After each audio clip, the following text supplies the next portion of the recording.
สบายดีทุกคนสบายดีทุกคนวันนี้ข้าพเจ้ามาอยู่ที่ปากเซเนาะนี่ก็เป็นตีนผู้สะเล่าป่ะนี่เป็นตีนผู้สะเล่าซึ่งว่าจะขั้นใหญ่มีประมาณจะขั้นมือกล้องบนไหนใจประมาณ129กองเนาะ129ขั้นหลังจากนั้นเขาจะไปอยู่ที่จุดสูงสุดและจากนั้นเนาะไปเบิ่งว่าจุดสูงสุดมันจะเป็นจังใดหลังจากสเต็ปไปเนาะไปเบิ่งน้ำกัน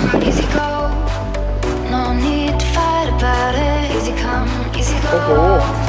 No stress, I'm good without it. Easy come, easy go. Let's keep it fun and simple. Easy come, easy go.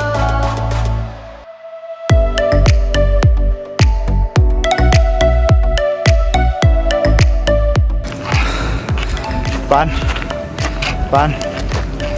เป็นยังไงคุณสึกยังไงจะขัดประมาณนี้มูผู้มือนับเมื่อยจากที่เห็นแล้วเนาะเขาได้ถ่ายวิวให้แต่ละคนเห็นว่ามันจิบหายนะบุได้เอาก้ามมานำเด็กก่อนมันคือมัวแหละใครได้มันมัวกูเมื่อยจากการย่างก็พอแล้วเมื่อยจากการถือกล้องอีก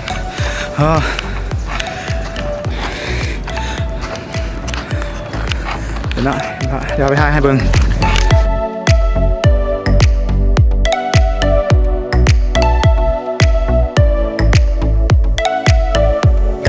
เสียงเพลงเหรอเพราะว่าตัวมูเนใจพ่อนี่แต่แบบมูเนใจนี่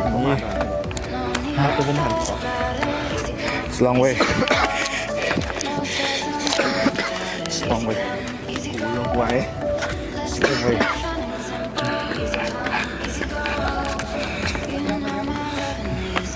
ครั้งแรกเลยครั้งแรกกูเลยด้วย